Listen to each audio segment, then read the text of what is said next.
सत्कार योग गुरु प्यारी साध संगत जीओ, राधा स्वामी जी। एक ओंकार सतगुरु प्रसाद। गुरु प्यारी साध संगत जीओ, आज का ये सत्संग गुरु नानक देव जी महाराज की वाणी में से लिया जा रहा है। आप इस छोटे से शब्द में संत मत के मुतल्लक क्या फरमा रहे हैं, आइए आज का ये सत्संग श्रवण करते हैं। बाणी गुरु नानक देव जी महाराज। सत्संग के वचन। सब जप सब तप सब चतुराई, उजड़ पर में राह ना पाई। पहली पातशाही श्री गुरु नानक साहिब की वाणी है। एक एक लफ्ज करोड़ों करोड़ों रुपए का है। हमें हृदय में रखकर विचार करना चाहिए। कहते हैं कि सारी दुनिया उल्टी राह पर पड़ी हुई है। अब कहते हैं कि जितने जप हैं, जितने तप हैं, जितनी विद्या है, जितनी चतुराई है, सब उल्टी राह है। इनकी आंखों के पीछे पर्दा लगाकर बाहर निकाला हुआ है। ये सारी उम्र बाहर ही बाहर गुजार गए, ना अंदर गए, ना पिंड को छोड़कर ब्रह्मांड पर चढ़े। कुल आलम आंखों से बाहर बैठा है, राह है अंदर। अब दो किस्म के महात्मा हैं, एक दर्जाते सिफली यानी निचले दर्जे के, और दूसरे दर्जाते उल्लवी के जो आंखों से ऊपर के हैं। वे हिंदुओं में भी हैं, मुसलमानों में भी हैं, मगर बेशुमार महात्मा हैं जो आंखों तक यानी 6 चक्रों तक ही रहे। वे दर्जाते सिफली के हैं। जो अंदरूनी रास्ता है वह आंखों से ऊपर है। कोई विरला महात्मा ऊपर चढ़ता है, नहीं तो दुनिया बाहर ही आई और बाहर ही चली गई। बिन बूझे को थाए ना पाई, नाम विहोणे माथे छाई। कहते हैं जब तक इन्हें कोई अंदर जाने वाला महात्मा नहीं मिलता और ये उसकी हिदायत के मुताबिक पर्दा खोलकर ऊपर नहीं चढ़ते, इनका कोई ठिकाना है ही नहीं। इनका मनुष्य जन्म व्यर्थ है, बेफायदा है। ये यूं ही उम्र गुजार गए। अब कहते हैं जिन्हें मनुष्य जन्म पाकर नाम नहीं मिला, उनकी जिंदगी जाया यानी व्यर्थ है। वे खाली आए और खाली चले गए। अब ये कौन कह रहे हैं? गुरु नानक साहिब कह रहे हैं। वे दूर दरगाह में पहुंचकर हमारे साथ हमदर्दी करते हैं। साच धनी जग आए विनाशा, छूटस प्राणी गुरमुख दासा। कहते हैं चाहे कोई हिंदू है, चाहे कोई मुसलमान है, चाहे किसी और मजहब का, वह सच्चा धनी, वह अकाल पुरुष बहादहू ला शरीक सभी के अंदर है। कोई उससे खाली नहीं, बल्कि वह चोरों, ठगों, दुराचारियों, गुनाहगारों के भी अंदर है। मगर दुनिया खाली आई और खाली चली गई। अब यहाँ पर सवाल पैदा हुआ कि जब वह सभी के अंदर है, फिर दुनिया क्यों नहीं अंदर जाती? उस धनी के अंदर होते हुए भी दुनिया मौत के घाट चली जा रही है। तो गुरु साहिब जवाब देते हैं कि इन्हें कोई गुरमुख नहीं मिलता। इसके विपरीत अगर इन्हें कोई गुरमुख मिल जाए, ये कमाई करके अंदर चले जाएं, ना बाल बच्चे छोड़ने हैं, ना घर बार छोड़ना है, और ना जायदादें छोड़नी है। फिर बाहर से कुछ लाना नहीं। जिस नाम का सच की तारीफ वेद शास्त्र ग्रंथ पोथियां करते हैं, वह तुम्हारे अंदर हैं। जब तुम अंदर जाओगे तब मिलेगा। अब कहते हैं कि अगर वह गुरमुखों के पास जाए, उनका दास बने और नाम लेकर कमाई करे, तो इसका जन्म मरण खत्म हो जाए।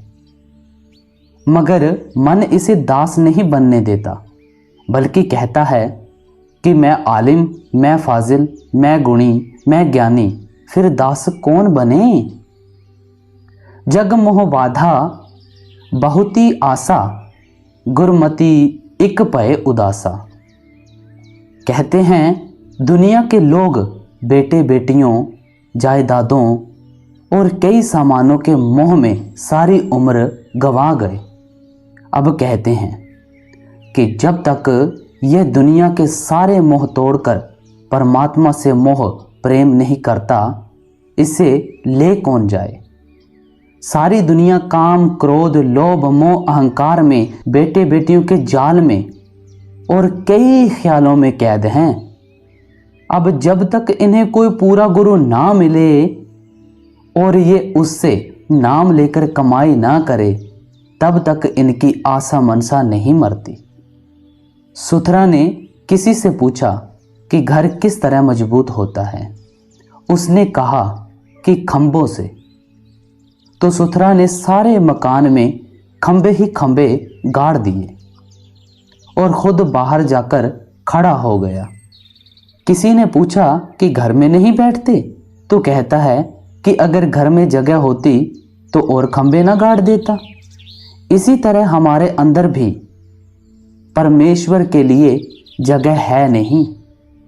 हम दुनिया के सामानों के ख्याल से इतना भरे हुए हैं कि हमारे अंदर परमेश्वर को बिठाने के लिए जगह ही नहीं। अगर ये मन की मत छोड़कर सतगुरु की मत ले ले तो इसे परमेश्वर मिल जाए।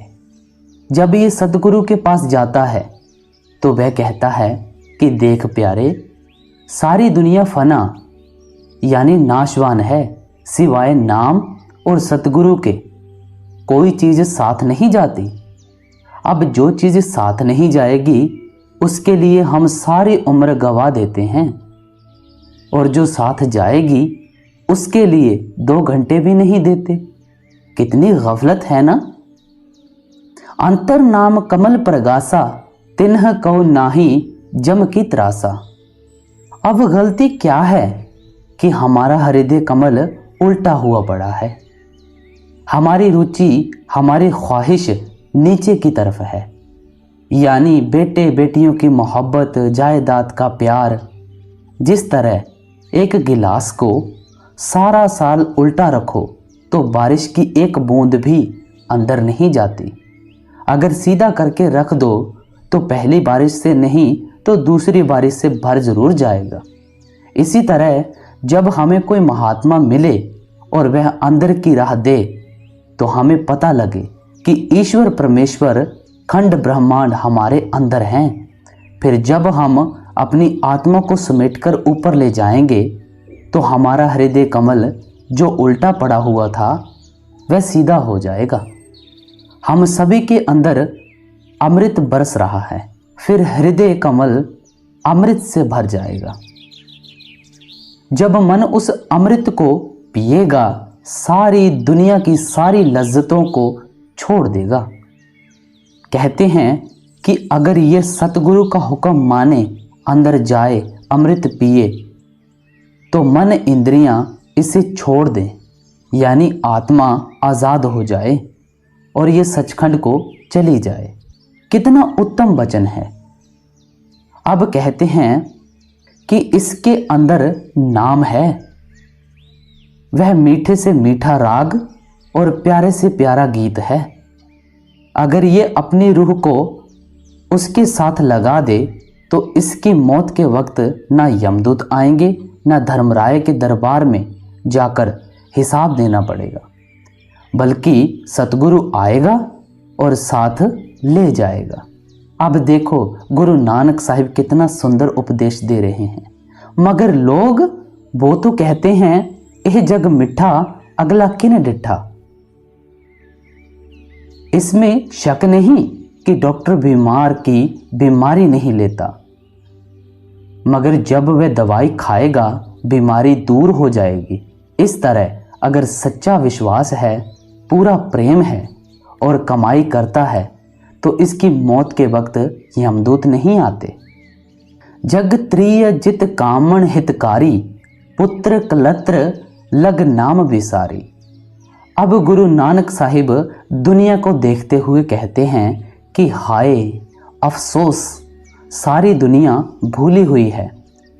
कोई दुनिया का गुलाम है, कोई बेटे बेटियों का गुलाम है, कोई औरतों का गुलाम है, यानी पीर पैसा रन गुर, जिधर आंखें उधर तुर।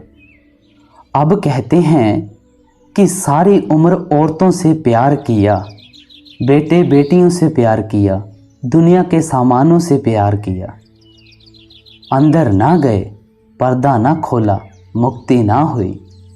इसके अंदर नाम था, इसने आत्मा को उसके साथ नहीं जोड़ा। बिरथा जन्म गवाया बाजी हारी, सतगुर सेवे करनी सारी। सारी दुनिया 84 लाख योनियों में धक्के खा रही है। अगर कोई सभी योनियों से ऊंची योनि है तो मनुष्य की है। इसे मनुष्य जन्म पाकर पर्दा खोलना था, परमात्मा से मिलना था, रूह का रब के साथ विसाल करना था, मगर ये अंदर नहीं गया। अब सवाल पैदा हुआ कि मुक्ति हासिल करने के लिए ऊंचे से ऊंचा कर्म कौन सा है? तो गुरु साहिब जवाब देते हैं कि सतगुरु की सेवा यह रूहानी स्कूल की पहली जमात है, रूहानी सफ़र की पहली मंजिल है। अब यहाँ इस बात को समझाने की ज़रूरत है कि सतगुरु शिष्य की एक कौड़ी भी नहीं लेता। अगर वह एक पैसा भी लेता है तो वह सतगुरु नहीं। श्री गुरु नानक साहिब कहते हैं, गुर पीर सदाए मंगण जाए, ताके मूल ना लगिए पाए। अगर गुरु पीर कहलवाकर सेवकों के घर मांगने जाता है तो उसके पैरों पर कभी भी माथा मत टेको। फिर कहते हैं, घाल खाए किछ हाथों दे, नानक राह पछाण से। वह दुकानदारी करे, खेती करे, नौकरी करे या कुछ और फिर संगत की सेवा करे। क्या कबीर साहिब ने सारी उम्र ताना नहीं बुना? राजा बीर सिंह बघेल सिंह उनके सेवक थे, मगर किसी की कौड़ी तक नहीं ली। फिर जब बाहर से सत्संगी साधु आ जाते थे तो कबीर साहिब घर वालों से कहते थे कि तुम दाना चबाकर गुजारा कर लो और इन्हें रोटी दे दो। माता लोई ताना मारते हुए कहती हैं, मूड पलोस कमर बथ पोथी, हम कऊ चाबण उन कऊ रोटी। तुम दाने चबा लो और जो सिर मुंडे साधु आते हैं उन्हें रोटी खिला दो। क्या नामदेव ने कपड़े नहीं रंगे? हज़रत मोहम्मद साहिब ने सौदागरी नहीं की? पराया खाकर भजन नहीं बनता। जो स्त्री पुरुष कमाई वाले सत्संगी हैं, अगर वे एक दिन भी किसी की रोटी खा लें तो उनका भजन नहीं बनता, मगर जो भजन करते हैं यह उनका हाल है। अब कहते हैं कि अगर कोई ऊंची से ऊंची कमाई है तो सतगुरु की सेवा। अब सवाल पैदा हुआ कि कौन सी सेवा? कहते हैं कि जब सतगुरु नाम देता है, वह कहता है कि कमाई करके आंखों के ऊपर चढ़, आगे तारा मंडल आएगा, फिर सूरज मंडल आएगा, फिर चंद्रमा मंडल आएगा, आगे सतगुरु खड़ा है। सतगुरु के चरणों तक पहुंचना सतगुरु की सेवा है। जब तुम्हारा मन सतगुरु के स्वरूप को देखेगा, खींचा जाएगा। फिर अगर तुम इस दुनिया को मोहरे समझोगे तो उसे हीरे जवाहरात। हम सत्संगी बाहर बैठे सतगुरु को चिट्ठियां लिखते हैं कि पर्दा खोलो, पर्दा खोलो। अगर कोई घर बैठे कहे कि मैं बीए पास हो जाऊं तो कभी नहीं हो सकता, बल्कि जब उस्ताद आएगा, आकर पढ़ाएगा, ये पढ़ेगा तो पास हो जाएगा। इसी तरह जब शिष्य सतगुरु के पास आएगा, वह नाम देकर कमाई करवाकर आखिर खंडों ब्रह्मांडों पर ले जाएगा। बाहरों हो मैं कह कहाए, अंदरों मुक्त लेप कदे ना लाए। कहते हैं यह बाहर से तो गुणी है, ज्ञानी है, मतलब कि सब कुछ है, लेकिन अंदर नहीं जाता। अंदर जाने में उसे मौत आती है। आप सोचो, हम रोजी के लिए बेटे बेटियों के लिए तोपों के सामने जाते हैं, गोलियां खाते हैं, सिपाही अपनी ड्यूटी पर खड़ा है, ऊपर से बर्फ पड़ रही है, जहां पर खड़ा था वहीं पर ठंडा हो गया। इसके विपरीत जो अंदर मुक्ति देने वाला नाम है, उसके लिए कुछ नहीं किया। अब जब मैं कांगड़ा गया था, वहां एक सिपाही ने अपना दुख बयान किया कि मेरे साथ ये हालत हुई। पाठी भजन सिंह, हुजूर मैं सुना देता हूँ। महाराज जी, अच्छा। पाठी भजन सिंह, कांगड़ा सत्संग में खड़े होकर एक सिपाही ने कहा, हुजूर मेरी एक छोटी सी अर्ज है। तो महाराज जी ने कहा कि सत्संग खत्म हो जाए फिर मैं सुन लूँगा, अभी बैठ जा। जब सत्संग खत्म हो गया तो वह अपनी जगह पर खड़ा होकर अर्ज करने लगा, मगर महाराज जी ने कहा कि आगे आ जा। जब वह आगे चला गया तो कहने लगे कि सुना भाई। वह कहता है कि हुजूर जब मैं इटली के फ्रंट पर था तो हमारी 62 आदमियों की सैंक्शन थी। हमारे सामने एक बम आकर गिरा, उसके फटने से बहुत से आदमी मारे गए, मैं भी ना बच सका। मेरी दाहिनी टांग उड़ गई, दाहिनी बाँ, दाहिनी बगल, मतलब कि सारा दाहिना हिस्सा जख्मी हो गया और मैं बेहोश होकर गिर पड़ा। उस बेहोशी के आलम यानी हालत में क्या देखता हूँ कि हुजूर महाराज जी मोटर कार लेकर आ गए, मुझे उठाकर कार में रखा और मिलिट्री के अस्पताल में ले गए। मैंने देखा हुजूर खुद कार ड्राइव कर रहे थे। जब होश आया तो मैंने बड़ी तफ्तीश यानी खोज की कि मुझे कौन सा ड्राइवर कौन सी कार में अस्पताल लेकर आया है, पर कोई भी ना माने कि मैं लेकर आया हूँ। इससे मेरा ख्याल और पुख्ता हो गया कि यह सारी दया हुजूर महाराज ने ही की है। मैं उस अस्पताल में तकरीबन 1.5 महीना एक ही तरफ लेटा रहा। दाहिना हिस्सा तो घावों में जख्मी था ही, लगातार लेटे रहने से बायां हिस्सा भी जख्मी हो गया। उधर दुश्मन एडवांस कर बढ़ रहा था और हमारी फौजें पीछे हट रही थी, इसलिए हमारा अस्पताल भी वहां से किसी और जगह जाना था। अब जो बीमार जल्दी ठीक नहीं होने वाले थे, सलाह की गई कि उन्हें मार दिया जाए और बाकी किसी दूसरी जगह पहुंचाए जाए जहां बहुत सारे बीमार हों। वहां जख्मियों को कौन उठाए। मेरा नाम भी मार देने वालों में था, इसलिए मुझे भी दूसरे जख्मियों के साथ इतिला दी गई कि आज तुम्हें मारने का इंजेक्शन यानी टीका दिया जाएगा।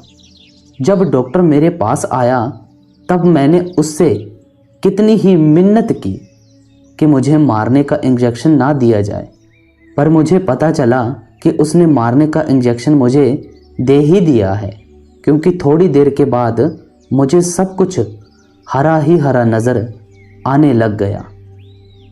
मैं समझ गया कि मुझ पर टीके का ज़बरदस्त असर हावी हो चुका है और अब मेरी मौत में कोई शक बाकी नहीं। तब मैंने उस वक्त हुजूर महाराज जी का ध्यान किया। हमारे अस्पताल के नज़दीक एक बहुत तेज नाला बहता था। आखिर उन अस्पताल वालों ने मुझे उठाकर तेज बहते पानी में फेंक दिया। मेरे याद करने की देर थी कि हुजूर महाराज जी खुद साक्षात आए मैंने खुली आंखों से दर्शन किए, बल्कि उन्होंने अपने दोनों हाथों से उठाकर मुझे नाले से बाहर रख दिया और खुद चले गए। इतनी देर में अस्पताल की एक लारी आ गई। उन लारी वालों ने कहा कि इसे भी इसमें रख लो, सो मुझे लारी में डालकर कैंप में ले आए। अब हुजूर की दया से मैं राज़ी हो गया हूँ और लकड़ी की टांग के सहारे, जो कि मुझे अस्पताल वालों ने लगवा दी है, अच्छी तरह चल फिर सकता हूँ। तब हुजूर महाराज जी ने कहा कि भाई, मुझे तो कुछ पता भी नहीं, मैं तो यहाँ कांगड़ा में बैठा हुआ हूँ। इन कांगड़ा वासियों से पूछ ले मैं कहीं गया हूँ। तो उसने कहा, हुजूर, जिस वक्त बम फटा और मैं बेहोश होकर गिर पड़ा, मैंने अंदरूनी आंखों से देखा है कि हुजूर मुझे उठाकर कार में डालकर अस्पताल ले गए। फिर जब मुझे हरा ही हरा दिखाई देने लगा तो मैंने अपनी खुली आंखों से देखा, हुजूर ने मुझे उठाकर नाले में से निकाला और बाहर रख दिया। मैंने दोनों हालतों में हुजूर को देखा है, अंदर भी और बाहर भी। तब हुजूर महाराज जी ने कहा कि तू जान।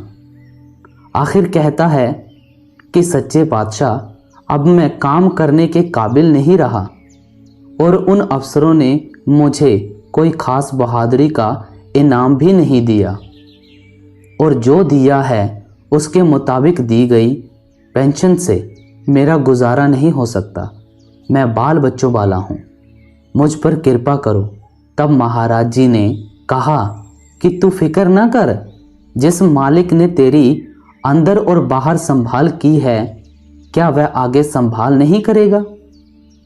तुझे यकीन तो हो ही गया है कि मालिक संभाल करता है, तू चिंता मत कर, वह अब भी तेरी मदद करेगा। ये हमारे तहसीलदार साहिब ठाकुर दयाल सिंह बैठे हैं, तू इन्हें साथ लेकर डिप्टी कमिश्नर साहिब के पास जाकर यही कहानी सुना देना। वे सिफारिश करेंगे और तेरी तरक्की या बहादुरी ज़रूर बढ़ जाएगी। जब सत्संग से उठकर हुजूर महाराज जी अंदर जिस जगह पर ठहरे हुए थे गए तो उसने फिर जाकर चरणों में माथा टेका। मैं पहले बता चुका हूँ कि उसकी दाहिनी टांग लकड़ी की लगी हुई थी, जो कि सीधी ही रहती थी, इसलिए वह साष्टांग प्रणाम करके लेट गया और जी भरकर रोया, यहाँ तक कि हुजूर महाराज के चरण तर कर दिए। तब महाराज जी ने कहा कि मालिक तेरे अंग संग है, तू परवाह न कर, जब तूने आंखों से देखा है तो फिर घबराता क्यों है? महाराज जी, सो मतलब तो ये है कि जो राज यानी भेद है आदमी के अंदर है। हम बाहर से दुनिया को तो बहला देते हैं, लेकिन अंदर जाकर अपनी आत्मा को नाम के साथ नहीं जोड़ते। मगर जो मालिक अंदर बैठा है वह धोखा नहीं खाता। माया मोह गुर शब्द जलाए, निर्मल नाम शब्द हृदय ते आए। अब सवाल पैदा हुआ कि इस माया और मोह की बीमारी का इलाज क्या है? तो गुरु नानक साहिब कहते हैं कि आप किसी गुरमुख के पास जाओ जो आपको नाम का भेद दे दे और आप नाम को हृदय में धारण करके उसकी कमाई करो। जब आप ऐसा करोगे, काम क्रोध मर जाएंगे, हौम्य माया मर जाएगी, अंदर शांति आ जाएगी। अब ये बढ़ाई नाम की है। नाम हर एक आदमी के अंदर है, मगर अफसोस कि मन अंदर नहीं जाने देता। हम रोज लोगों को मरते हुए देखते हैं, मगर अपनी मौत का ख्याल नहीं। हम कहते हैं कि हमारी मौत नहीं होगी, मरने वाले और हैं। अब कहते हैं कि इसे चाहिए कि गुरु से रास्ता यानी शब्द लेकर उसकी कमाई करे, फिर माया मोह सब जल जाएगा, मुक्ति हो जाएगी। अब ये तालीम गुरु नानक साहिब की है। ताबत राखै ठाक रहाए, सिख संगत कर्म मिलाए। जब मन अंदर शब्द की लज्जत लेगा, कैद हो जाएगा। एक महात्मा कहता है, मन मूसा पिंगल पया, पी परा हरि नाम। अगर चूहे को पारा पिला दें, पारा भारी होता है, चूहा हिल नहीं सकता। इसी तरह मन को वश में करने का दुनिया में एक ही इलाज है, क्या? हरि नाम, और कोई नहीं। कहते हैं गुरु का मिलना, नाम का मिलना, साध संगत का मिलना, मन का मोशनलेस यानी स्थिर होना, खड़ा होना, परमात्मा का अंदर प्रत्यक्ष होना, यह गुरु की भारी दया है। गुर बिन भूलो आवे, जाए नदर कर संजोग मिलाए। कहते हैं सारी दुनिया गुरु को भूलकर जन्म लेती और मरती है, मगर परमात्मा की दया हो तो इसे सतगुरु मिले और नाम मिले। यही गुरु अमरदास जी कहते हैं, तुर कर्म पाया तुद जिन कऊ से नाम हर के लागे। कि जिन पर धुर से दया हो वे नाम की तरफ आते हैं। फिर कहते हैं, कहे नानक तह सुख होया, तित कर अनहद बाजे। कि जिसके अंदर शब्द जारी हो जाए उसे सुख हो जाता है और उसके अंदर गुरु प्रत्यक्ष हो जाता है। रूड़ो कहू न कहया जाई, अकथ कथाऊ नह कीमत पाई। कहते हैं कि अगर वह राग, वह कीर्तन, वह गुरबाणी, वह नाम इतना मीठा है कि ज़बान उसका बयान नहीं कर सकती कि कैसा है। अगर ज़बान उसका बयान करना भी चाहे तो क्या करे, उसकी मिसाल इस दुनिया में कोई है ही नहीं। वह ना तो चीनी है, ना मिश्री है, ना गुड़ है और ना कुछ और। फिर वह जिसके जैसा है कहा नहीं जा सकता। इसीलिए कहा है कि कांरा किह खबर, शुद्ध खबरश बाज नियामत। जिन्हें मालिक की खबर हो गई वे बता नहीं सकते, वे चुप हो गए, क्योंकि ज़बान उसका बयान नहीं कर सकती। फिर उसकी कीमत नहीं, यानी वह इतना कीमती है, इस दुनिया की करोड़ों दौलतें दो वह नहीं मिलता। सब दुख तेरे सुख रजाई, सब दुख मेटे साचे नाई। कहते हैं अगर सच्चा नाम हृदय में बैठ जाए तो इसके सभी दुख दूर हो जाएं। मगर कब? जब ये नाम की कमाई करके अपनी हस्ती को मिटाए, अपने आप को सतगुरु के हवाले कर दे। अब ये पदवी यानी अवस्था कह लेना आसान है, मगर जीते जी मरना और अपने आप को गुरु के हवाले करना आसान नहीं। जब हम अपने आप को शब्द और गुरु के हवाले कर देंगे तो कोई दुख नहीं रहता। फिर जो वह करे सो करे। अगर बच्चा अपने आप को माँ के हवाले कर दे तो उसे कोई दुख नहीं, माँ उसका सब कुछ करेगी। कर बिन वाजा पग बिन ताला, जे शब्द बूझै ता सच निहाला। सोचो क्या कहते हैं कि जो वह राग है जिसे कि कीर्तन कहते हैं, अति मीठा और अति प्यारा है। अब कहते हैं कि जो दुनिया के बाजे हैं वे हाथ और मुंह से बजाते हैं और जो ताल है वह पैरों से मिलाते हैं। फिर वे राग 2, 4, 10 घंटे बजकर खंडित हो जाते हैं, मगर वह नाम खंडित नहीं होता और सभी के अंदर है। वहाँ पैर हिलाने की ज़रूरत नहीं, नाचने कूदने की ज़रूरत नहीं, हाथों की मदद की ज़रूरत नहीं। अब ये गुरु नानक साहिब की फिलॉसफी है। देखो कैसी निर्मल है, मगर दुनिया अंदर जाती है कोई नहीं। अंतर साच सबे सुख नाला, नदर करे राखे रखवाला। कहते हैं अगर अंदर नाम की लज्जत आ जाए तो सभी सुख साथ ही आ जाते हैं। इस लज्जत को पाकर फिर किसी दुख की बू नहीं आती, और जितने भी दुनिया के काम हैं ये उन्हें बड़ी खुशी से करता है। अब कहते हैं कि हमारा वजूद यानी शरीर आग, हवा, मिट्टी, पानी और आकाश का बना हुआ है। ये पांचों तत्व आपस में एक दूसरे के दुश्मन हैं, यानी पृथ्वी का दुश्मन पानी है, वह उसे घोल लेता है।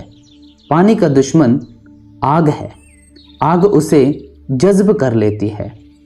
आग की दुश्मन हवा है, हवा उसे खा जाती है। हवा का दुश्मन आकाश है, आकाश हवा को खा जाता है। फिर ये क्यों बाजावता यानी असूल या हुक्म के मुताबिक काम कर रहे हैं? क्योंकि उसके अंदर शब्द है, नाम है। वह इन्हें बाजज्बा हुक्म में रखता है।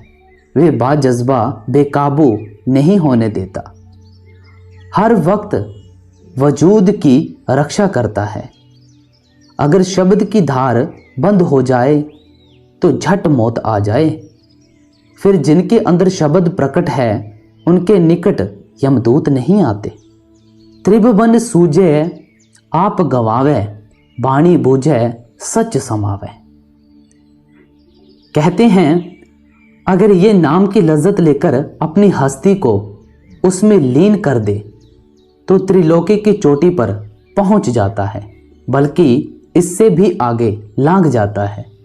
जब ये सतगुरु से नाम लेकर 9 द्वार खाली करके सतगुरु के चरणों में जाता है तो आगे शब्द सुनाई देता है, जिसे वेद नाद कहते हैं और गुरु साहिब गुरबाणी कहते हैं।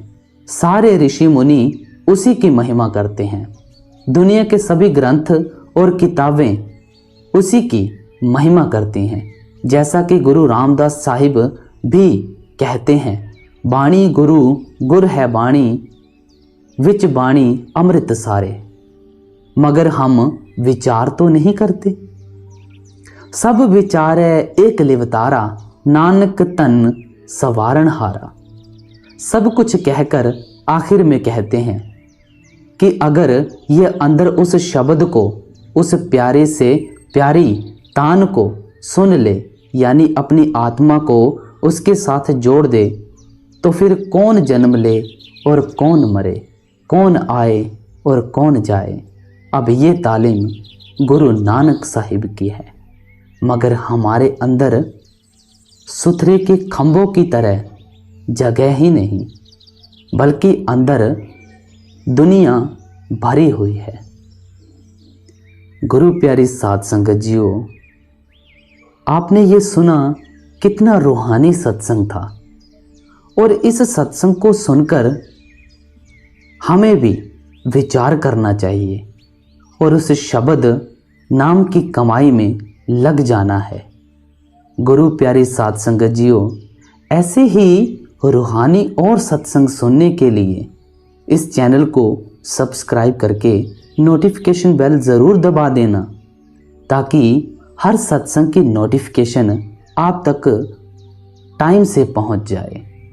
इसी के साथ हम आपसे इजाज़त लेते हैं। बाबा जी की तरफ से आपको बहुत बहुत प्यार और आशीर्वाद। गुरु प्यारे साध संगत जियो, राधा स्वामी जी।